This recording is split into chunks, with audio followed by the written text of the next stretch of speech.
6, 7, 8, 9.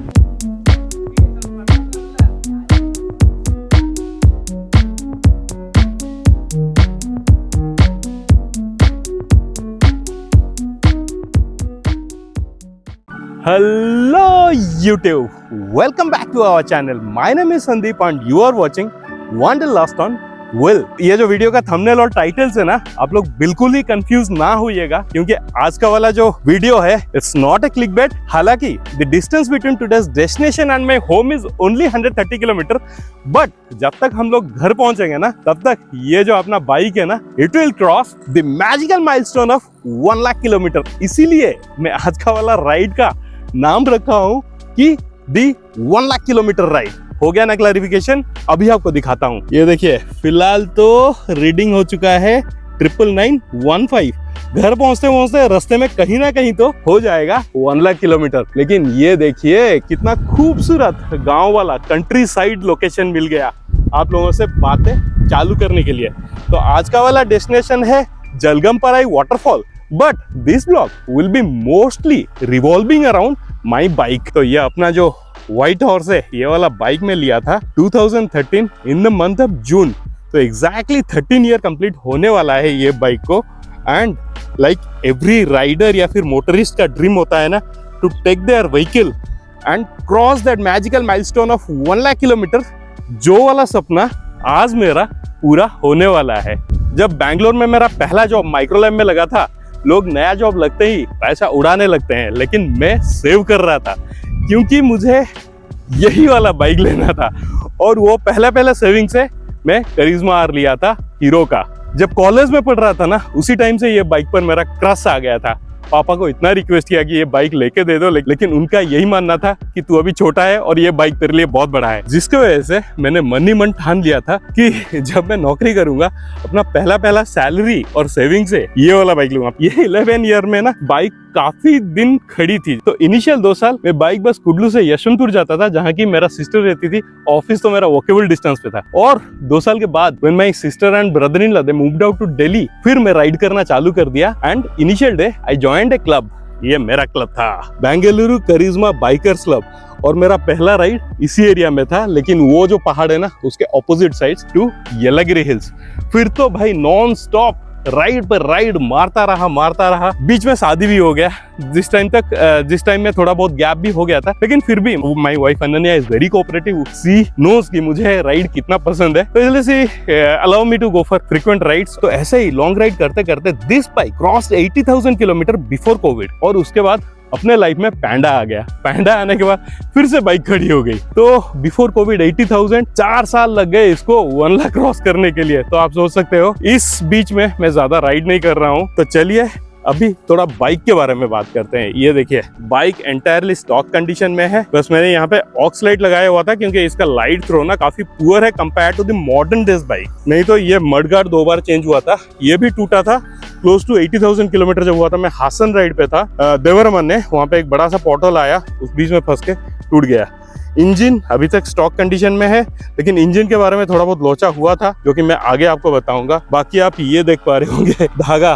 हालांकि मैं ये पार्ट्स को चेंज कर सकता था, लेकिन my idea was to make this bike cross 1 lakh kilometre in stock condition. वैसे भी मुझे अपने गाड़ियों में ज्यादा मॉडिफिकेशन वगैरह करना पसंद नहीं है। ये देखिए, ये फाइबर पार्ट्स भी पूरा तगड़े कंडीशन में है अभी तक, क्योंकि इसको ना अंदर से प्लास्टिक वेल्डिंग किया गया था। अभी खोल के आपको दिखाता हूँ। भाई 40,000 किलोमीटर तक फाइबर पार्ट्स इंटैक्ट थे। फिर उसके बाद आया ये सब हिंजेस जो है ना, ये टूटने लगा। फिर उस पर मैंने प्लास्टिक वेल्डिंग किया, अभी भी देख पा रहे होंगे ये सब टूटा हुआ है। और बीच में जब 85 के क्रॉस किया था, उस टाइम में मैं सोचा कि दोबारा से प्लास्टिक वेल्डिंग करूं, जिसकी वजह से मैं ये पार्ट्स खोल दिया। फाइबर वेल्डिंग वाले के पास पहुंचने के बाद उसने बोला कि ये अभी दोबारा से नहीं हो सकता है, आपको ये पूरा पार्ट्स चेंज करना पड़ेगा। फिर मैं ये ट्राई कर दिया, नहीं 85 नहीं, करीब 95 प्लस हो गया था। जिसकी वजह से वही था कि मुझे पूरा स्टॉक कंडीशन में बाइक को 1 लाख क्रॉस करानी है। तो ये थोड़ा और दिख रहा होगा, लेकिन नेक्स्ट वीक तक ये सब चेंज हो जाएगा, मेनली फाइबर पार्ट्स। भाई this bike is very close to my heart, जिसके वजह से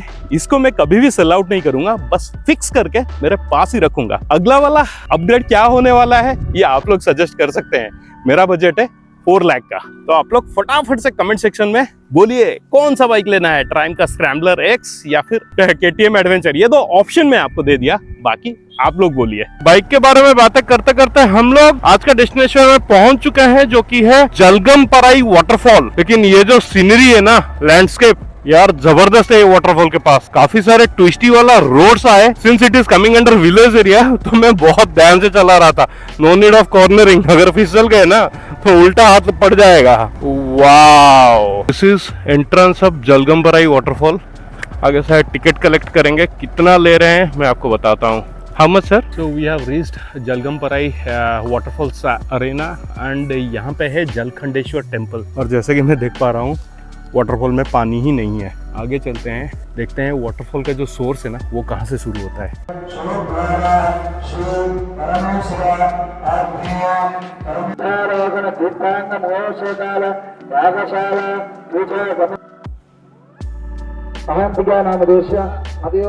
तो यहाँ वो सामने टेम्पल का दर्शन करने के बाद हम लोग इस साइड में आगे जाएंगे टुवर्ड्स वाटरफॉल। तो ये सामने जो देख रहे हैं ना, ये एक चिल्ड्रंस पार्क है। मैं आपको क्लोजअप व्यू दिखाऊंगा। इधर एक कैंटीन है, बहुत ही सारा ऐसा खूबसूरत सा पेंटिंग और एनगार्विंग वगैरह बनाया गया है। और इस साइड में है ये वाटरफॉल्स। भाई फ़ोटो देख के तो मैं आ गया, लेकिन ये भैया अभी बोल रहे थे कि इधर पानी नहीं है और एंट्री फी है 10 रुपीज़, मगर 70 स्टेप्स है चढ़ के जाने के लिए। अरे बाप रे, मुझे लगता नहीं कि ये 70 स्टेप्स है, ये उससे भी ज़्यादा होंगे। लेकिन हर बार ही ना जहाँ पर स्टेप्स या चलना होता है, मैं एक गलती कर लेता हूँ कि ये जो राइडिंग बूट्स है ना, इसको पहन के आ जाता हूँ। हमेशा मैं आप लोगों को यही बोलता हूँ कि अगली बारी से मैं ट्रेकिंग बूट पहन के आऊँगा, लेकिन आई फॉरगेट। भाई पानी तो नहीं है, लेकिन गर्मी की वजह से ये जैकेट खोलना पड़ा। और पानी देखो, तो जो पानी रहता होगा ना, ये एरिया ज़बरदस्त दिखेगा। लेकिन अभी तो ऐसा लग रहा है कोई ऊपर से टैप खोल रखा है।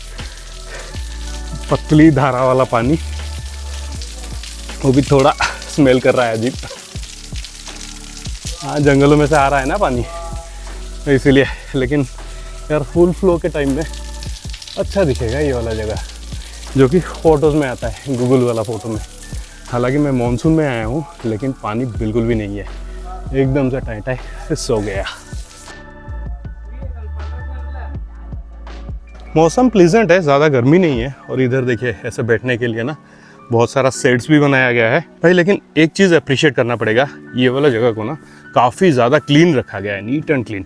और क्राउड यहाँ पे ज़्यादा नहीं है, क्योंकि बहुत लोगों को पता नहीं है अपार्ट फ्रॉम द लोकलेट्स। तो इसीलिए आप आ सकते हैं आइडियल वीकेंड गेट अवे के लिए। और ये जैकेट के लिए मैं जब क्लाइंब कर रहा था ना, पसीना पसीना हो गया, जिसके लिए आई रिमूव दिस जैकेट। अभी कूल ठंडा तो नहीं लग रहा है, फिर भी गर्मी है। मुझे यहाँ पे कुछ लोकल लोग मिले थे, वो बोल रहे थे कि ये वाला जो वाटरफॉल का पानी का सोर्स है ना, Yelagiri, this is also a part of Yelagiri. तो येलागिरी में जो लेक है, वो लेक जब ओवरफ्लो होता है या फिर हैवी रेनफॉल के टाइम में ये वाटरफॉल में पानी देखने को मिल जाएगा, वरना अभी के लिए ऐसे ही छोटा सा नल खोला गया है। ये फॉल के एंट्रेंस पर आपको यहाँ पर एक चिल्ड्रंस पार्क मिल जाएगा। अगर बच्चों के साथ आ रहे हैं ना, तो वो लोग यहाँ पे ज़रूर एंजॉय करेंगे। तो अब बात करते हैं कि ये बाइक पर ना मोटा खर्चा कितना आया था। So when my bike crossed 40,000 kilometre, उस टाइम पर एक जर्किंग वाला इशू आ रहा था। जर्किंग बोले तो मैं ऐसा बाइक चला रहा हूँ, जैसे ही ओवरटेक करने के लिए कोशिश करूंगा ना, ऐसा झक झक झक ऐसा झटका देगा जैसे कि पेट्रोल खत्म हो रहा हो। तो उस चक्कर में मैं एक मैकेनिक के पास पहुंच गया, and that bloody duffer was a royal Enfield mechanic. उसको कुछ भी नहीं पता था इतना ये सब बाइक के बारे में। वो सीधा क्या किया, इंजन हेड खोल दिया। भाई बाइक का तो लंका लगा दिया था उस टाइम में। मुझे ऐसा भी फील होने लगा था कि I will sell up my bike. और उस चक्कर में उसने बिल बनाया था अराउंड 8,000 का, वो एक बड़ा फटका था। टचवुड अभी तक वो इंजन रीबोर नहीं हुआ है, सिंगल इंजन में मेरा चल रहा है। लेकिन वो जो इंजन हेड खोला था ना, उसके चलते शायद पिस्टन वगैरह ऐसा कुछ खराब तो नहीं हुआ था, लेकिन वो ठीक से बैठा नहीं पाया। फिर और एक मैकेनिक के पास गया, उसके पास भी ऐसे ही 5-6 हज़ार का फटका लगा, पर वो फिक्स नहीं कर पाया HSR में। एंड फाइनली आई फाउंड निजाम भाई करके एक मैकेनिक थे, वो हेबल में है उनका वर्कशॉप। तो वो कुछ 6-7 हज़ार रुपये ऐसे लिए। एंड उसके बाद से आज तक मतलब 1 लाख किलोमीटर हो गया, इंजन को एक बार टच भी नहीं किया मैं, 40 से लेके अभी तक। मतलब उस टाइम में वो बेवकूफ मैकेनिक के चलते ना गाड़ी का इंजन खोलना पड़ा, और मतलब इंजन को हाथ लगाने की नौबत ही नहीं पड़ी थी। Then I found a local mechanic near to my house, Shahbaz करके। वो बंदा ना बहुत ही सही बंदा था, और जेन्युइन बंदा था। वैसे भी मैं इंजन ऑयल मैकेनिक्स को देता था, उन लोगों से कभी भी नहीं लेता था, बट फिर भी कहीं पर भी मैं बाइक सर्विसिंग करने के लिए जाऊं तकरीब 2500 से 3200 का बिल ऐसा आता था। तो शहबाज का था कि सर मैं 500 रुपीज लूंगा मेरा जनरल सर्विसिंग के लिए, उसके बाद जो छोटा मोटा पार्ट्स अगर कुछ चेंज हुआ तो आपको पूछ कर ही मैं अदला बदली करूंगा या फिर आई रिप्लेस दोस पार्ट्स। तो यू वोंट बिलीव भाई, even I was also surprise कि इतना भी कम में सर्विसिंग होता है बेंगलोर में। 700 से 800 रुपए मैक्सिमम में सर्विसिंग हो जाता था छोटा मोटा पार्ट चेंज करके।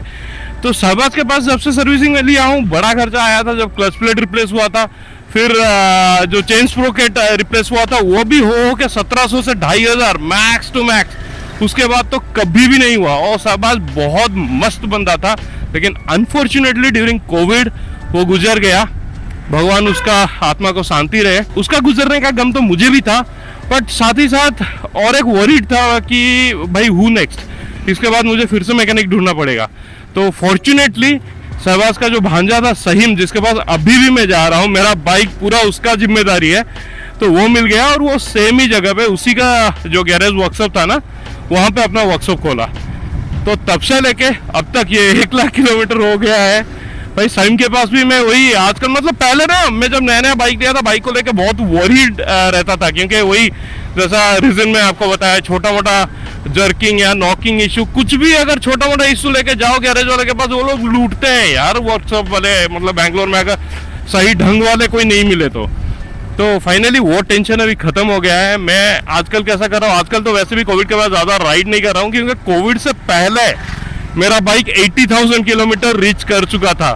और वो 80 से लेके 1 लाख किलोमीटर 20,000 का जर्नी है, उसको कवर करने के लिए मुझे 3 साल से ज्यादा लग गया, क्योंकि आजकल ज्यादा बाइक से भी मैं ट्रैवल नहीं कर रहा हूँ।